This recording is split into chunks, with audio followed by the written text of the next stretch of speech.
All right, rejoining the channel is two-time Moochie award-winning Professor Justin Bronk. Justin is a senior research fellow at the Royal United Services Institute. He joins us from London. So the last time you were on, it was this episode, and I want to play an excerpt from that where I ask you to anticipate what was going to happen when the Trump 47 administration took office. So let me play that excerpt. So if the Trump administration comes in and wants to be seen to get a reasonable deal for Ukraine and kind of the NATO side, as opposed to just, we want to end this immediately, which is obviously a really weak starting position for the US side of the negotiations, as we saw with the Taliban in Iraq, in Afghanistan, you know, the thing of, I want to get out immediately, I don't really care what the details are.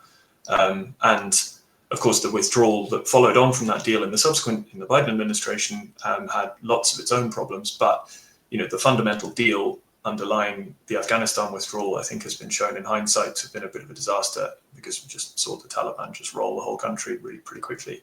So it'll be interesting to see if the Trump administration takes that as a learning point and goes, okay, we probably want to have a stronger posture to try and force a deal here, because any deal that they are pushing will have to be against a Russia that perceives itself as essentially on the cusp of winning. And so convincing them to essentially stop when they think they're going to win after taking, you know, more than 700,000 casualties, and of whom about 180,000 killed in 3 years, you know, it's going to take a lot to convince them to just back off and not actually just take the rest. That was after the election, but before the inauguration back in late November. Since that time, how the Trump administration is going about this is coming clear. Secretary of State Rubio was in Riyadh a few days ago, starting to negotiate with the Russians without the Ukrainians present. And then let me play a couple other excerpts, Justin, that relate to this, including J.D. Vance's most recent comments at a conference in Munich. He's talking about the EU and our NATO partners. So let me play that excerpt. But while the Trump administration is very concerned with European security and believes that we can come to a reasonable settlement between Russia and Ukraine, and we also believe that it's important in the coming years for Europe to step up in a big way to provide for its own defense, the threat that I worry the most about vis-a-vis Europe is not Russia, it's not China, it's not any other external actor. And what I worry about is the threat from within, the retreat of Europe from some of its most fundamental values shared with the United States of America. And then finally, as a sort of scene setter before we have the discussion around all of these things, this is President Trump's comments at Mar-a-Lago a couple of days ago in the wake of Secretary of State Rubio's efforts in Riyadh. Do you have any message for Ukrainians who, after 3 years of fighting, might feel betrayed or disappointed at not having a seat at these initial talks in Saudi Arabia? Well, I think I'm really disappointed in what's happened. I've been watching this for 3 years. It's a war that would have never happened if I was president, and I've been watching these people being killed at levels that you've rarely seen, not even close, since the Second World War. And I'm very disappointed. I hear that, they're upset about not having a seat. Well, they've had a seat for 3 years and a long time before that. This could have been settled very easily. Just a half-baked negotiator could have settled this years ago without the loss of much land, very little land, without the loss of any lives. And I think I have the power to end this war. And I think it's going very well. But today I heard, we weren't invited. Well, you've been there for 3 years. You should have ended it 3 years. You should have never started it. You could have made a deal. I could have made a deal for Ukraine. So, Justin, normally when you come on the channel, as you have since the original invasion, we talk about things like what is the equipment that could be of consequence. We focus on air power, things like, will the F-16s make a difference? Is HIMARS the right weapon? What are we doing in terms of suppression of enemy air defenses? That sort of thing. But in light of all of this, that seems a little bit, I don't know, what's the word, quaint at this point. So I wanted to talk to you about sort of the more macro picture. So what are your thoughts now, and how should we be thinking about the way forward based on what it appears to be the Trump posture towards ending the war in Ukraine?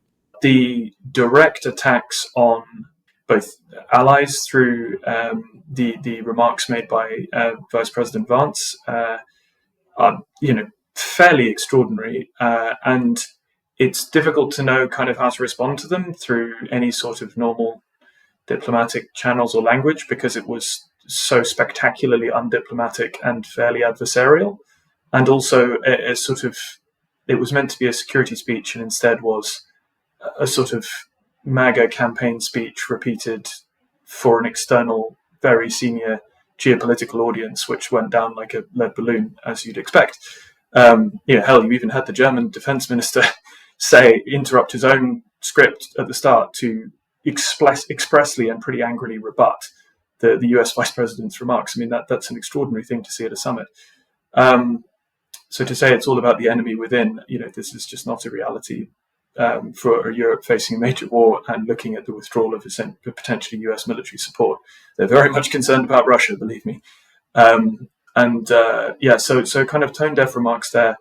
And then the transition from, initially we'd seen some potentially slightly more hopeful responses on, the Russian position vis some sort of settlement over Ukraine between the election results in the US and then the inauguration, where you'd seen multiple, Trump himself, but also multiple members of the incoming administration in security and defense positions, essentially saying, that there needs to be a fairly maximal pressure position put against the Russians. If they're not going to agree to a deal, we'll, double down on support in order to force them to the negotiating table.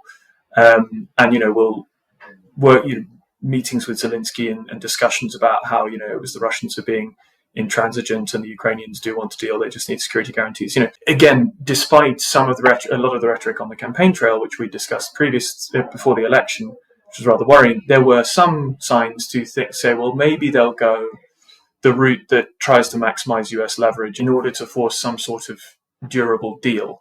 But that clearly has been abandoned, at least for now, as a tactic by the administration, particularly notably following those discussions between President Trump and President Putin bilaterally, and then also those bilateral meetings with the Russian side.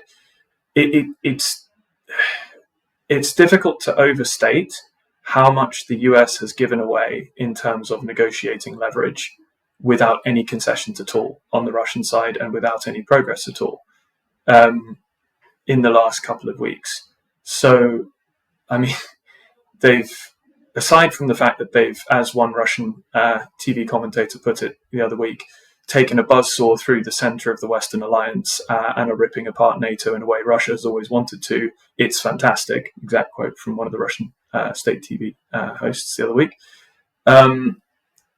Aside from that side of things, the defense secretary has said Ukraine will never join NATO, although he subsequently then said, well, it's President Trump's ultimate say, but came out and said publicly should never have joined. It was never going to join NATO. They've withdrawn US long-range missile strike permissions inside Russian territory. So once again, the Russians have that kind of sanctuary with which to launch attacks into Ukraine from Russian territory, which is no longer able to be attacked with things like ATACMS and other things. That may have been rescinded, but there's been back and forth. You've seen disruption to the aid. But then you've also seen a spectacular volte-face to directly attacking the Ukrainian head of state with Russian attack lines about lack of democratic legitimacy. Again, the reason why they can't hold elections is because large part of the country is occupied. Millions of people are displaced both inside and outside the country, so can't vote where they would need to vote for. They run elections just like any other country normally. And a lot of the rest of the people are in trenches, so also can't vote. So you couldn't hold a representative election without disenfranchising the soldiers who are fighting, who a lot of them couldn't vote. And imagine the logistical undertaking of trying to do that in any sort of verifiable and secure way along a 1,000-kilometer front line with desperately contested supply lines for even basic food and medical supplies. Imagine trying to get voting boxes and things out there. let alone all the Ukrainians who are living in occupied territory who you would be denying a vote. It's not possible to have representative elections while the country is defending itself under total war. I mean, the UK did this too in the Second World War. We did not have a general election until 1945, when it was clear that we were going to win. We weren't under regular attack anymore, at which point the government changed. But, having the US president parroting these attack lines straight after bilaterals with Russia, I mean, just from a negotiating point of view, if nothing else, I mean, the Russians are absolutely cock-a-hoop. In about 2 weeks, the Americans have catastrophically undermined Ukraine's diplomatic position going into any negotiations, as well as undermining the alliance structures that, remember, European aid is now, and has been for well over a year, significantly greater towards Ukraine than US aid, both in terms of value and quantity. The European Union nations have been giving significantly more for nearly 18 months now than the US. So again, this idea that Europe is freeloading is simply not true on Ukraine support. But there are significant sections of capability that only the US makes. Things like Patriot interceptors, for example. Europe doesn't have a production line. There's building one in Germany, but building a factory takes time. And all sorts of things like niche orbital capabilities, so space-based ISR and command and control and that sort of thing, which are all pretty important, targeting capacity, to assist both NATO and potentially Ukrainian partners. These are things which only the US brings to the alliance. So it's not really tenable to say the Europeans are just going to have to handle this. Because if the ask is the Europeans need to step up and take on the majority of the financial burden, that's already being done. It's already the case. If it's the case the Europeans are just going to have to handle it themselves, well, that's not possible. Not for at least 5 years. And that would be if you massively pushed spending that way. It's just, it takes 5 years now to procure most missiles, by the way, from the US. That's not a European problem. If you order new, let's say, AMRAAMs, AIM-120 AMRAAMs now, you probably get them in about 2032, 2033 for most countries, because the order book is just that long. And there's only so much production, and there's bottlenecks on the components. So if you imagine what the scenario would be for much more niche capabilities that have traditionally only been fielded by the US and maybe one or two other players in very small amounts, like airborne electronic attack, orbital, as I said, ISR, command and control, some of the nuclear side of stuff in terms of facilitation on key areas there. There are things that only the US can bring. And part of the reason for that is not just lagging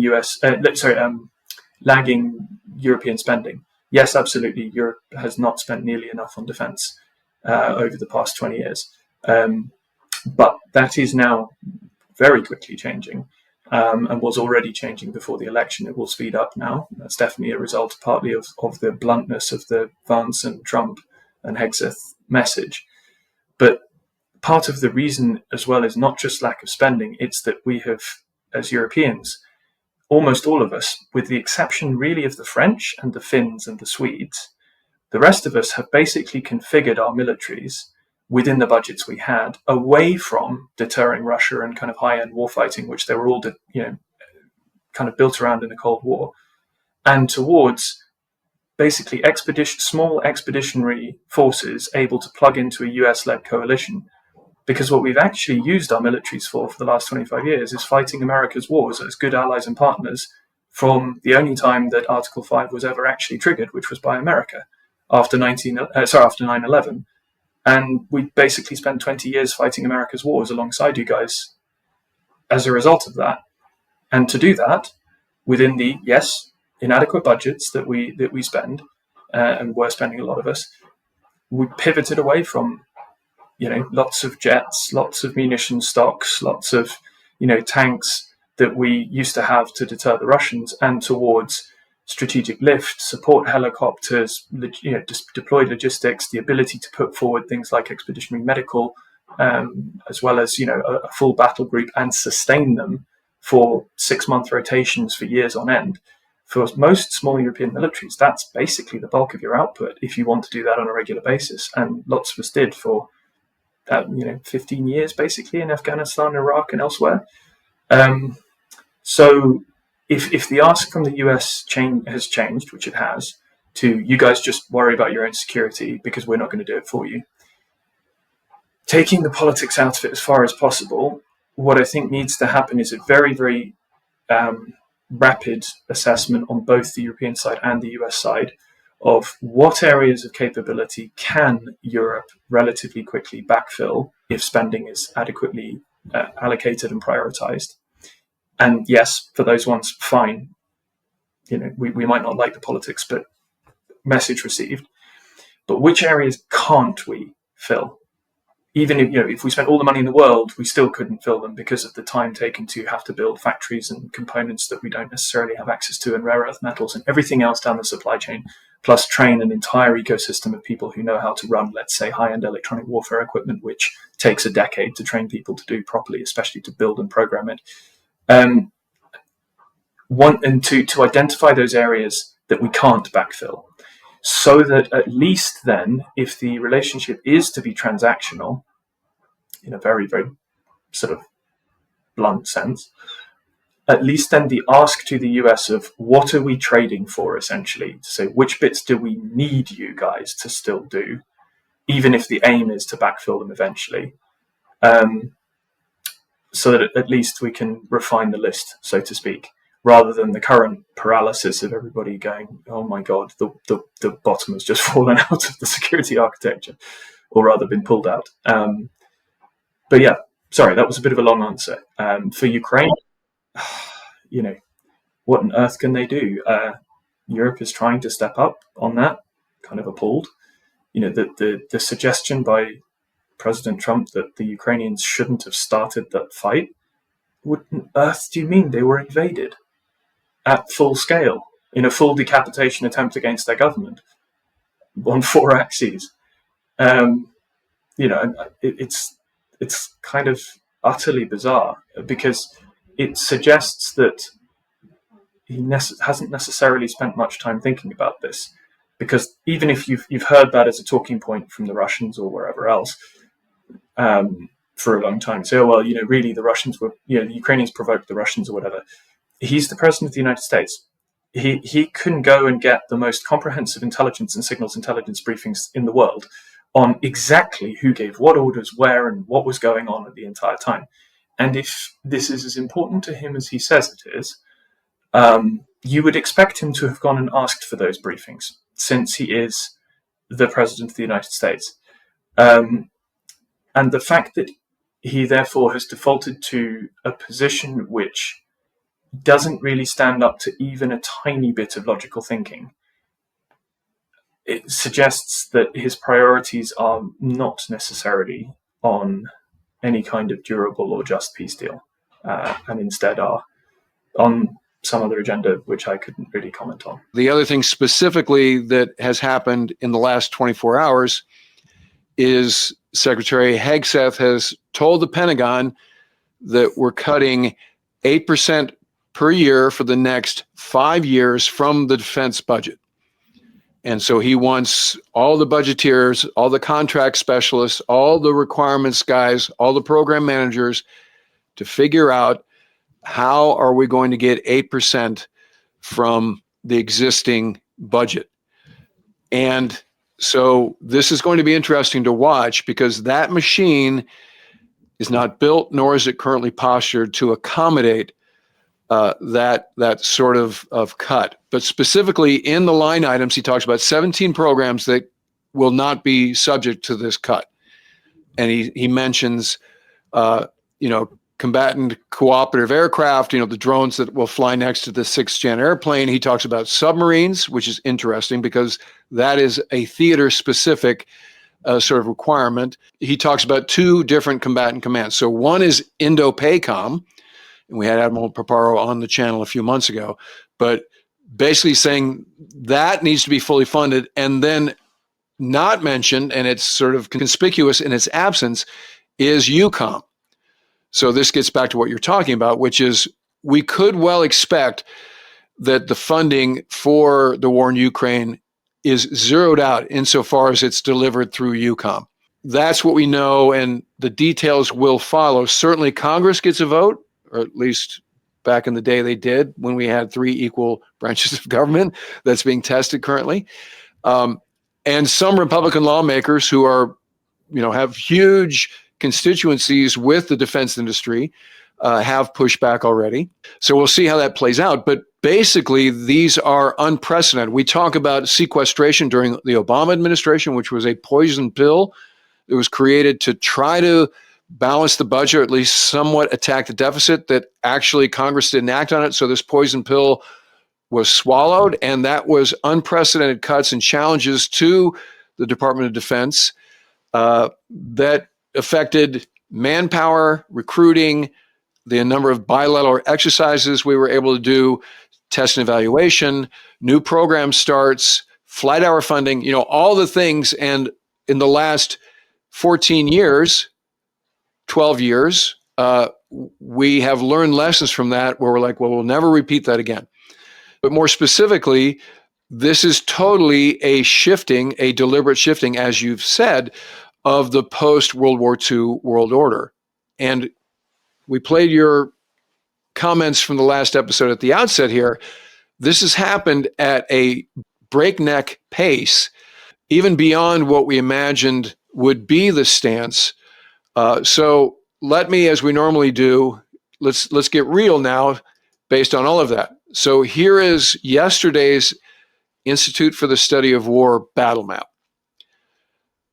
And so let me ask you, Justin, based on the idea, and again, you said that any negotiations that we enter into should be U.S. NATO position of strength in order to get any response from Putin.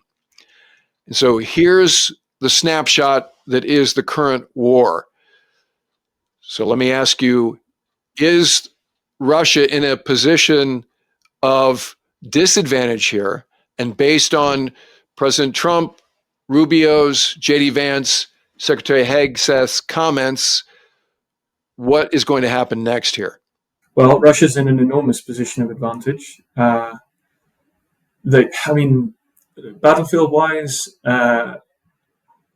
the Russians have continued to compound the personnel advantage that they've built up over the past 12 to 18 months, because fundamentally they exploited a pause in US deliveries of ammunition, particularly artillery, to Ukraine in the first 4 months of 2024.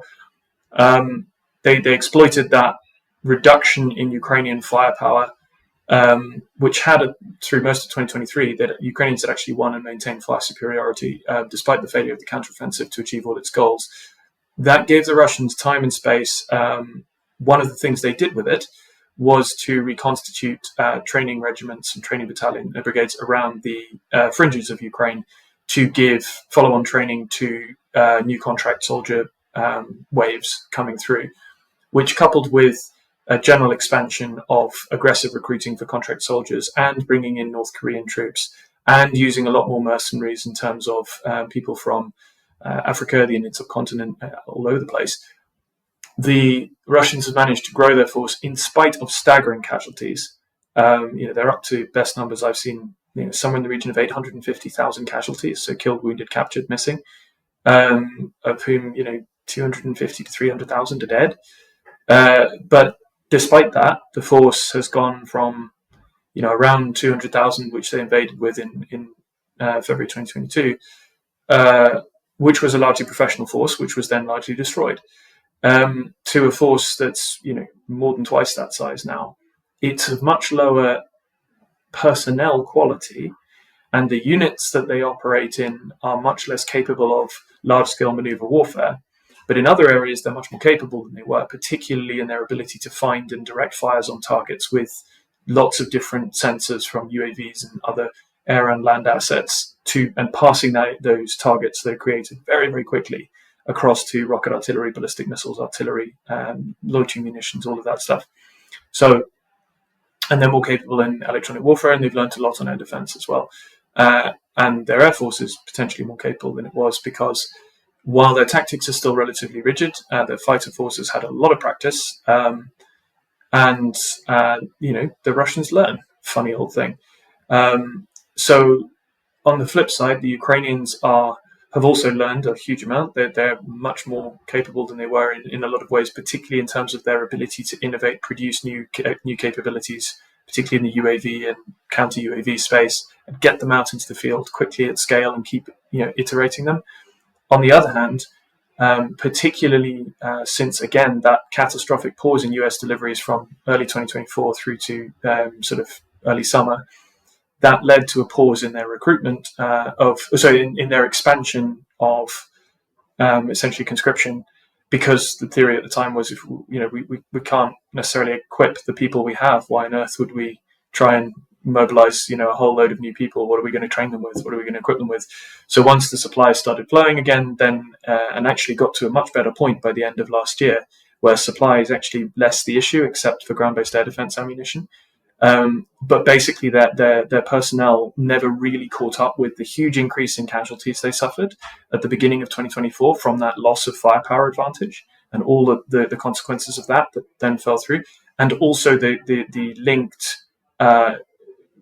basically they pulled a lot of people out of their training pipeline to plug gaps in the front line, while also delaying the expansion of mobilization. So they've been trying to kind of get back up out of that hole since then.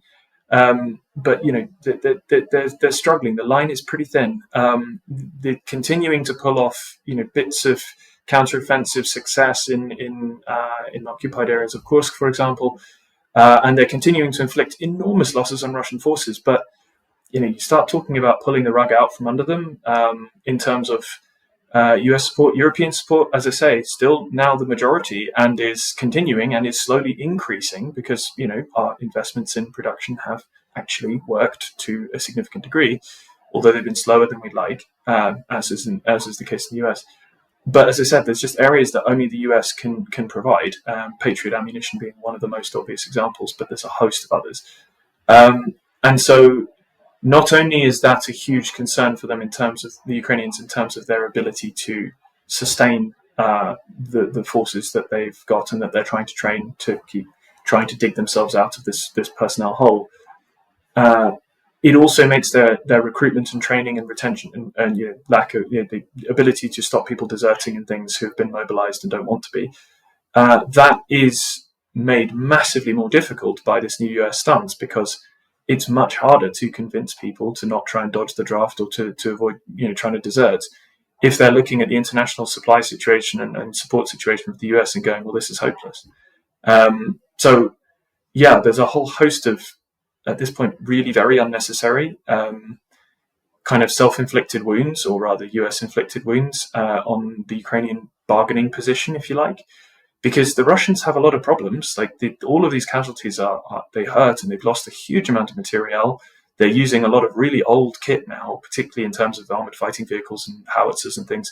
They're really running these stockpiles of old equipment down as they refurbish stuff to make up for the pace of losses. The Russian economy is in a really, really fragile state. If this goes on into next year, the Russian economy is in terrible trouble. Their interest rate's up to about 40% or something crazy. Inflation's really high. They had a demographic crisis already. They're nearly out of foreign currency reserves. It's interesting, you notice Putin putting people in charge who are from a financial services background and a financial regulation background rather than a military one, because that's the big weakness. But of course, what the administration has done over the past week and a bit is essentially give the Russians every incentive in the world to refuse to compromise. Because while they might have been pretty concerned if there was a danger that the US doubles down and the Ukrainians are able to get back onto a more sustainable footing with those steadily increasing European deliveries and the US administration actually doubling down to force the Russians to negotiate, so that could put the Russians in a really, really difficult position when then they might actually have to negotiate something serious. But if you've just told them that the US now views, which if you take the president at his word, the US now views Zelensky as a dictator who should be out of office and won't have a country if he, quote, continues on his current course much longer, and that the Ukrainians shouldn't have started the war by being invaded, and that they're also apparently picking a fight with the US's European allies and, of course, Canada, because who on earth doesn't want to pick a fight with the loveliest nation on earth, even if they're not hugely militarily effective? If you're the Russians, just sit back and watch. And indeed, they're having a wonderful time. You just go and watch them on state TV. I mean, they can't believe their luck. They're pretty much delirious, as you'd expect, I suppose. The Chinese the same, although they're smart enough to be a bit quieter about it. So what's going to happen? Well, I mean, the European countries, you saw the UK say we were prepared to put troops in as part of a peacekeeping force, but only as part of a deal. The Russians have already said, I mean, the Russian ambassador gave an interview on BBC, I think it was today, saying we won't accept that, even if the US president says he's fine with it.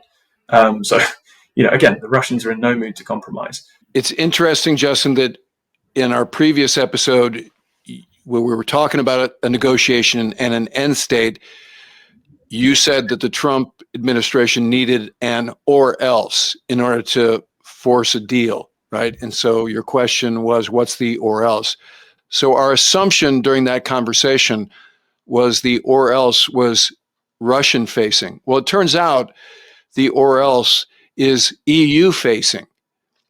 That's the or else. So let me bring up the battle map again. And I want to ask you, the other thing, as you were saying, if you take President Trump at his word, which I think is advisable, but also if you read between the lines, when he says he could have stopped this war or Zelensky could have prevented this war with very little loss of land.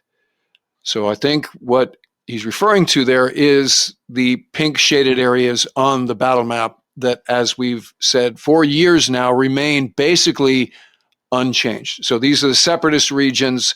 There's a little more of the land bridge towards Odessa as a function of this war. Obviously, Crimea was invaded with very little fanfare back in 2014, which many believe was the original sin and kind of taught Putin the wrong lessons with respect to what he should do following the most recent Olympics with the invasion of Ukraine.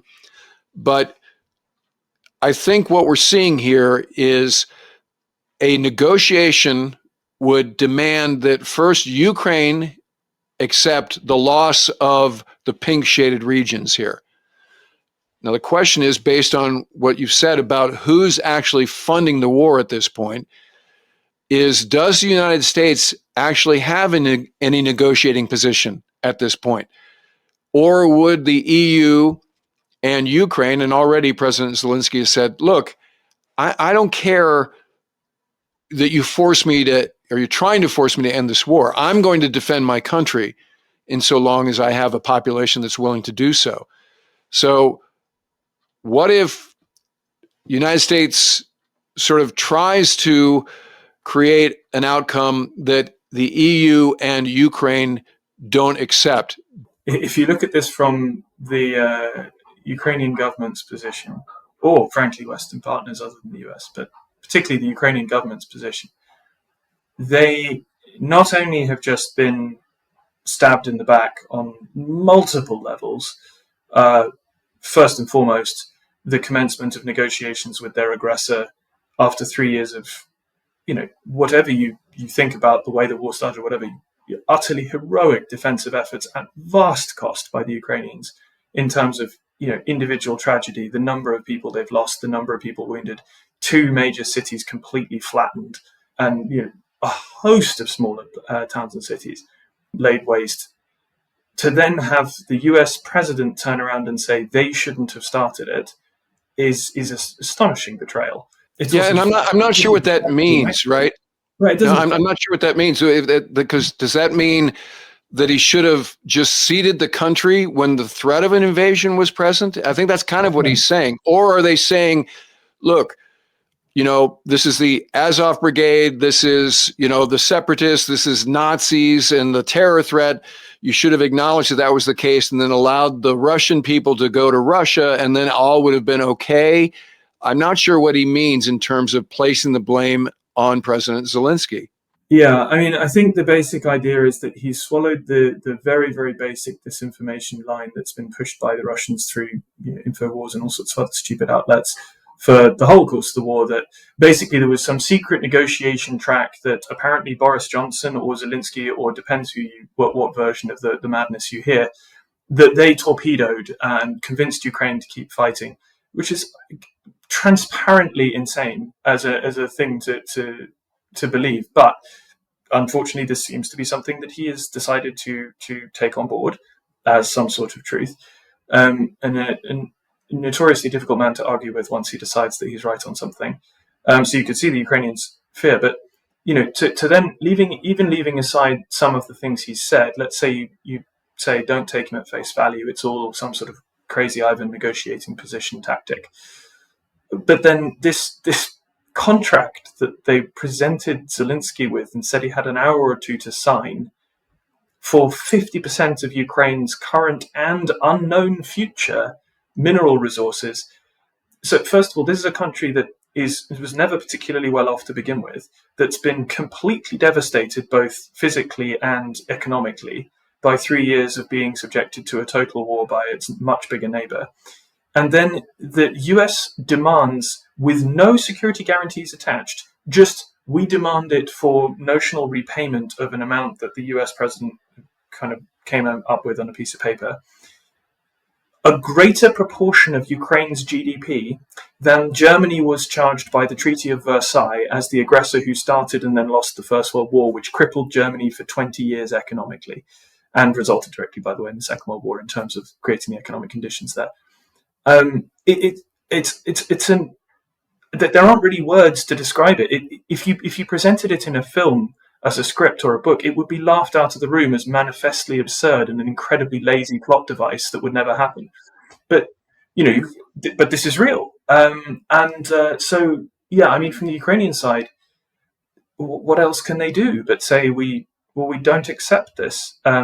Incidentally, on that 40 billion point that the President Trump raised of the money that's supposedly been quote unquote invested in Ukraine, again, it really is worth mentioning this. Firstly, that number includes notional valuing of a vast amount of equipment that was derelict or considered surplus in US long-term storage that would eventually the US would have had to pay to dismantle, which, by the way, is not cheap. That was notionally valued to comply with the Presidential Drawdown Authority legislation to enable it to be transferred. And so a huge amount of that notional 40 billion was equipment that the US was going to have to pay to dispose of in long-term storage, that it got rid of and got huge service from as the US interests in terms of writing down a key strategic adversary. Secondarily, the stuff that was actually paid for in terms of new equipment for Ukraine, or equipment from active stock that then needed to be replaced, which constitutes a certainly significant sum, but by no means that all of or even the majority of that 340 billion. The vast majority of that new spending, as it were, was spent in American factories with American jobs going back into the American economy. It was not sent to Ukraine. It's been spent in factories all across America, producing everything from Bradley through howitzer barrels, through air defense ammunition, So again, this idea that the US has been sending loads of taxpayer money to the Ukrainians is just not true. There's been about 30 billion worth of economic assistance to try and prop up the Ukrainian central bank's ability to continue functioning. Because, of course, when you try and destroy an entire country and level 2 of its cities and subject it to total war conditions and try and black out its power and do all of that kind of stuff and destroy its ability to export its main products, iron and grain, by destroying its ports and blockading it and all of that, then yes, it does put that economy under a lot of strain. So there has been a bit of US financial assistance to the tune of about 34 billion over 3 years to the Ukrainian bank. But those are in loans anyway, which are still owed back to the US. It hasn't just been free money. And the vast majority of financial assistance has actually come from the EU to keep the Ukrainian economy afloat. So again, it has already been, and it's kind of crass, but if you want to look at it this way, it has already been an enormously profitable war for America. It has resulted in a vast injection of money, including a lot of other people's money, because a lot of European funding that has been spent also on aid to Ukraine has also been spent in US factories to buy ammunition to send to the Ukrainians.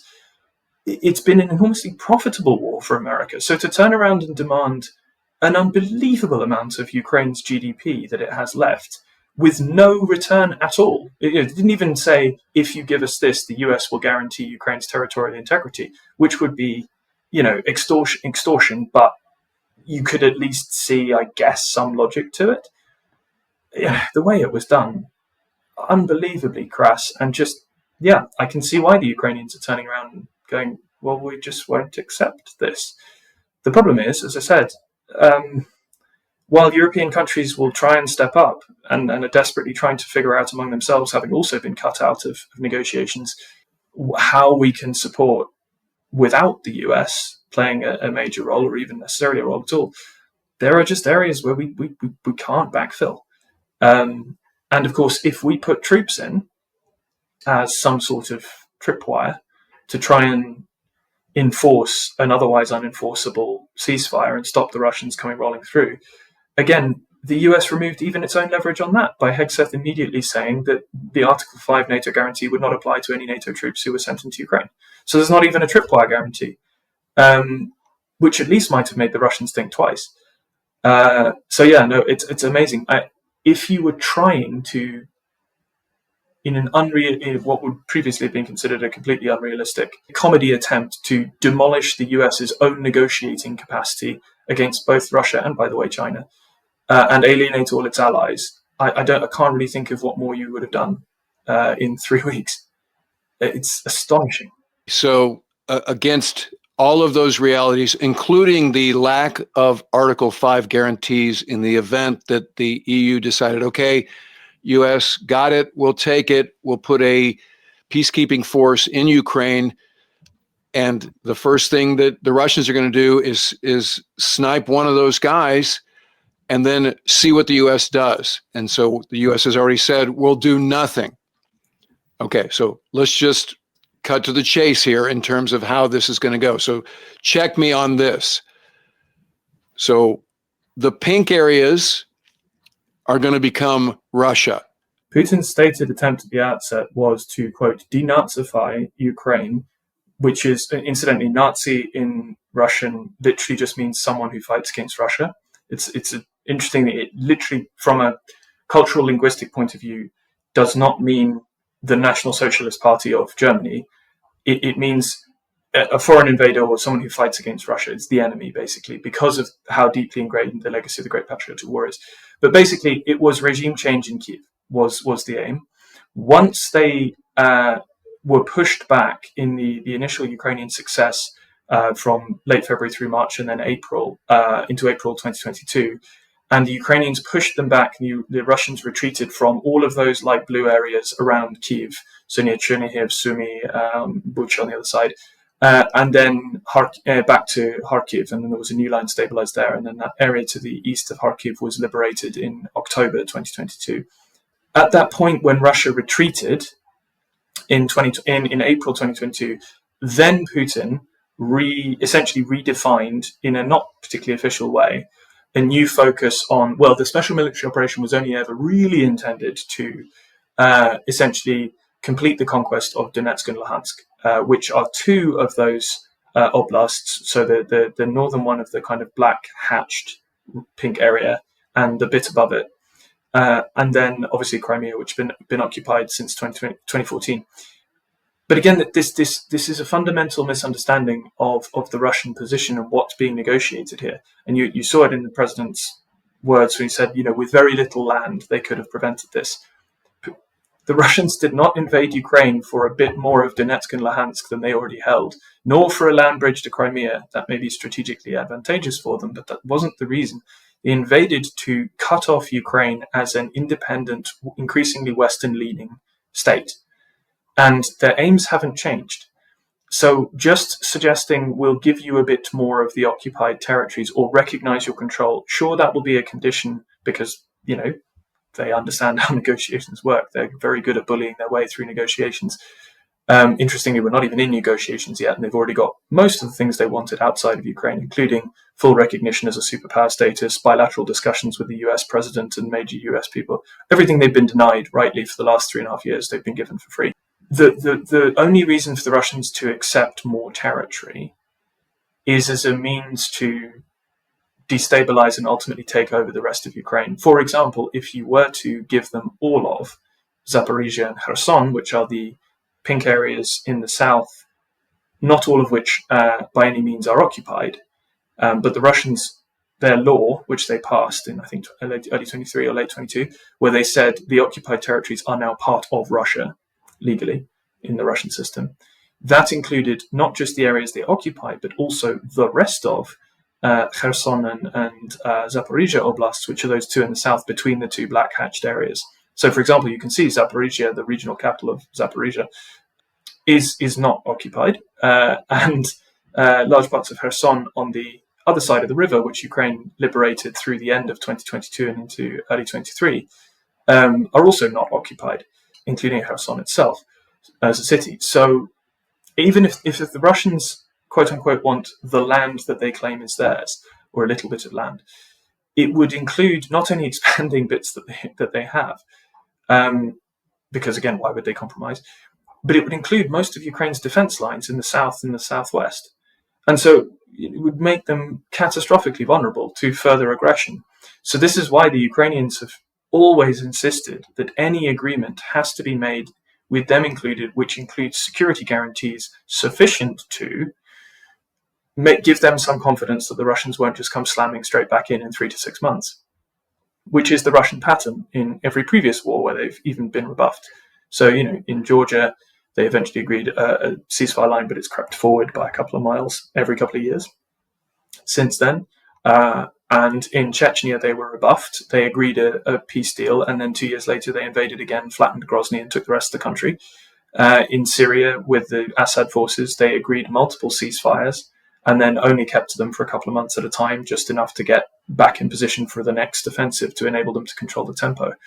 So the Ukrainians are perfectly aware that if a deal is forced upon them, which could only be forced upon them through the threat of complete withdrawal of US assistance of any kind, or indeed even blocking of others sending US equipment, and I think from what we've seen so far, I wouldn't necessarily even rule out a fairly vindictive approach like that, at least based on the tone of the last 2 weeks. Hopefully it changes.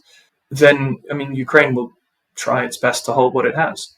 As I say, the problem is Europe just can't replace all the stuff the US is bringing. So then a key question for what would a complete US abrogation of any role, or indeed an assumption of a relatively hostile role, in terms of the Ukrainian position in negotiations look like, the key question would then be, would that US position in response to Ukraine rejecting any proposed quote-unquote deal bilaterally between the US and Russia, would that US position as a response to Ukraine's rejection of that deal include a prohibition on other countries, read European countries or Ukraine itself, purchasing orders of stuff that they pay for from America? For example, Patriot ammunition, utterly vital to keeping the lights on and bases defended.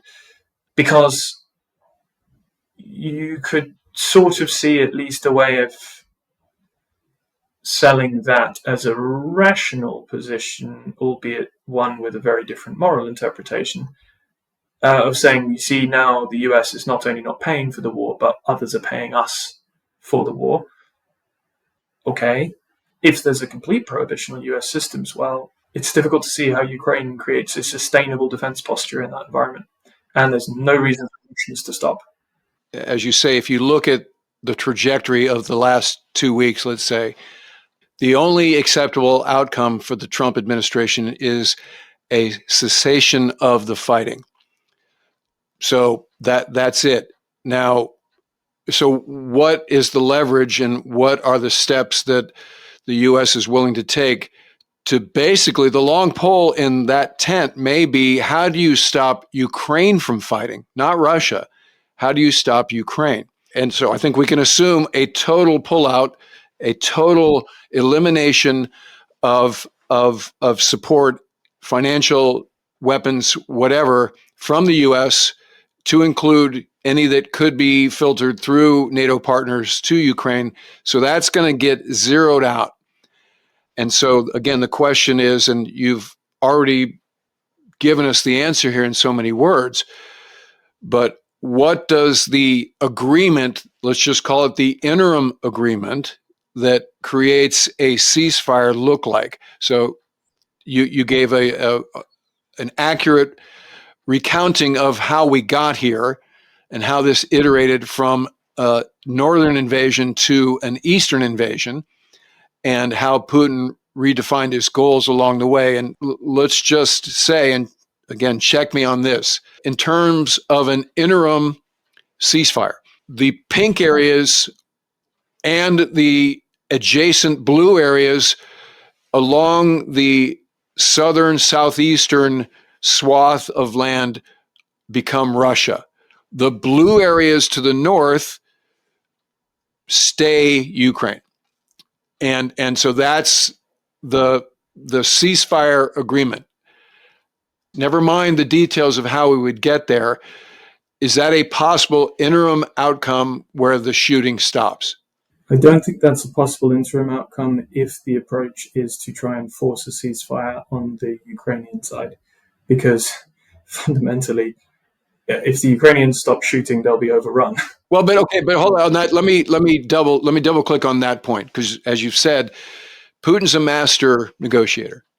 And as we used to say in my poli-sci courses, communism has no timetable, right? So, and I've talked about the Vietnam analogy when we've had these conversations before, which is war ends in 1972, North Vietnam hangs out for 3 years and then rolls into Saigon, knowing fully that the West is done with Indochina, doesn't have the endurance and the interest in re-entering to save South Vietnam in any way. So I think that's similar here. The question is, how long does Putin believe he would have to wait before he does exactly what he wanted at the outset and rolls westward and takes over all of Ukraine, right? That's the question. So basically, to cut to the chase, in the next few months, 6 months, maybe even a year, they're going to do these negotiations and shuttle diplomacy,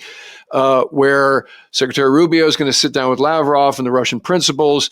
General Kellogg's going to do shuttle diplomacy with Ukraine. So that will yield an interim solution. And Putin's going to tell Lavrov, look, okay, fine. Whatever stops the shooting and makes Trump happy, so Trump can go, see, I told you I could end this war. Ta-da. And then sometime later, after we've moved on to another thing, he's going to come up with some excuse, hostilities, Nazis, to go ahead and mobilize and go ahead and take the whole country. Maybe this will be the elections that happen subsequent to the war stopping, in the interim cessation of hostilities. So at that point, the world's looking, certainly the Trump administration is looking at the Zelensky administration and saying, okay, dictator guy, your people, you have 4% approval rating. You need to have free and fair elections. And now there aren't any people in foxholes and so forth and so on. So let's do it. And so he'll go through that drill and he will lose. And now that new government is probably going to have some, there'll be some strings attached to, they have a way of manipulating outcomes in their region. So let's say the new administration is more Russian friendly. And so this is all laying the groundwork for phase 2, which is the total unseating and regime change and making Ukraine Russia again. I mean, you've got to convince the Russians to stop shooting. And I don't think they care about pleasing President Trump. They just care about him undermining everything on the Ukrainian and the NATO side. So as long as they keep dangling carrots in front of him, in terms of, oh yeah, well, we're nearly at a ceasefire. You just keep putting pressure on the Ukrainians. We'll get to a ceasefire. Every week that this is going on, the Ukrainians are bleeding out. So I think to that point, Justin, the illusion of a total ceasefire is part of that strategy. Absolutely. Right? I think it's probably an illusion a slightly dangerous illusion to think that the Russians are going to wait for some other opportunity to roll in for another go for more than a few months, because even if they try and manipulate elections to try and get some sort of pro-Russian government elected in Ukraine, that's not going to happen.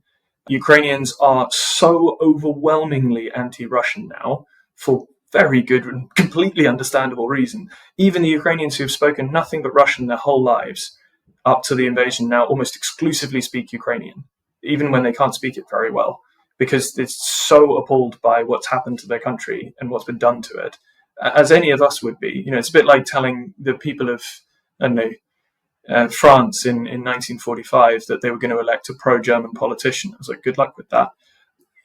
And Ukraine has shown previously that it's quite able to unseat a deeply unpopular government with popular protests. And especially now that they have a deeply combat experienced, battle-hardened population who are extremely passionate about not letting the Russians take over their country. Everybody's lost people, everybody's seen a lot of stuff, and everybody sacrificed a lot in Ukraine.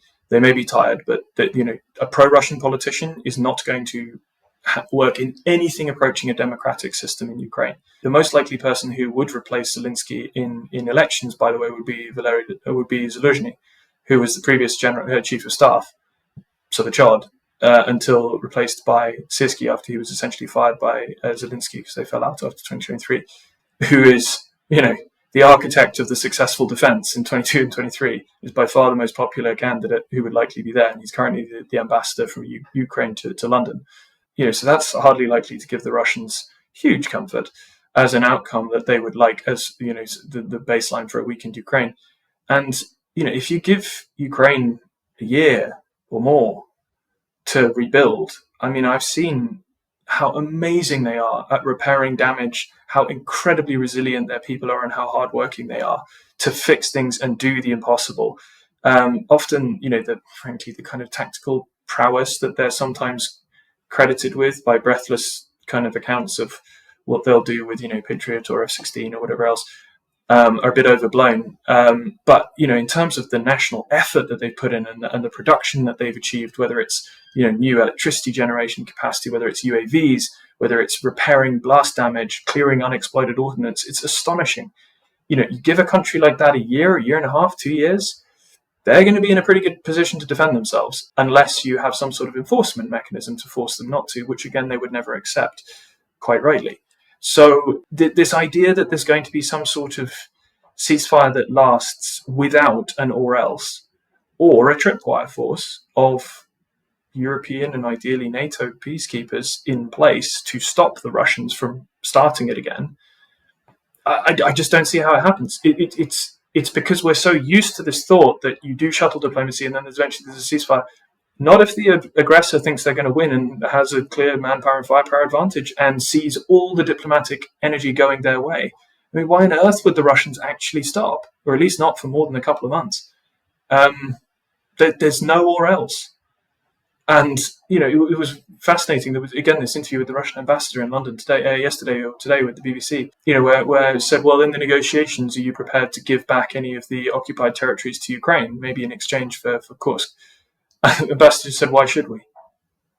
It wasn't we think we're right about that. It was just, why should we? And again, you have to have leverage in negotiations for you to get anywhere. And the US has just given all of its away and undercut all of Ukraine's and the Western allies' negotiating position by cutting them all out and indicating very strong support for the Russian position. So, yeah, if I was the Russians, and I'd just be stringing things along and keeping things going as they are, because Ukraine needs support to keep going. And every week or every month they don't get it. The position gets worse. Unless we're able to come up with some sort of or else, which might well be, for example, creative use of a mix of, for example, EU common defence funding and EU member state funding, plus, for example, frozen Russian confiscated assets to pay for US deliveries of aid, so that Trump can go back and say, see, we're putting leverage on to the Russians to try and force a ceasefire. I'm the consummate negotiator. And by the way, we're now not paying anything. In fact, other people are paying us. But on the current trend, I don't see any outcome that's not leading to a collapse, which then, of course, will hamstring the Trump administration, whether they like it or not, because they'll be dealing with a collapse of the European security architecture in physical terms, as well as in the diplomatic terms that they seem to be wanting to provoke. while trying to build a posture in Indo-PACOM, which relies on lots and lots of countries that traditionally sit on the fence and try to find accommodations between China and the US, opting for the US side in any clash in exchange for US security guarantees, which they're currently showing to be meaningless. Again, I found it quite disorientating, to be honest, over the last few weeks, with people asking, for analysis, because I just genuinely don't see the logic or the way to logically analyze the positions that Trump and Vance have taken the last couple of weeks. It seems completely counterproductive even to their own stated goals. Well, one thing's for sure, negotiating a peace is a lot more complicated than what the Trump administration currently believes. And as you've laid out, what we're going to see is, based on that reality, what tack the Trump administration takes as this unfolds. So, Professor Justin Bronk, we always appreciate your insights. And obviously, as this situation unfolds, we're going to have plenty of occasions where we're going to need your expertise again. So I look forward to talking to you at that time. Okay, thanks. Hopefully, there's a change in the wind before we talk next time. All right, that'll do it for this episode. If you're not already a subscriber, become one so you don't miss anything. And in the meantime, I look forward to talking to you again very soon.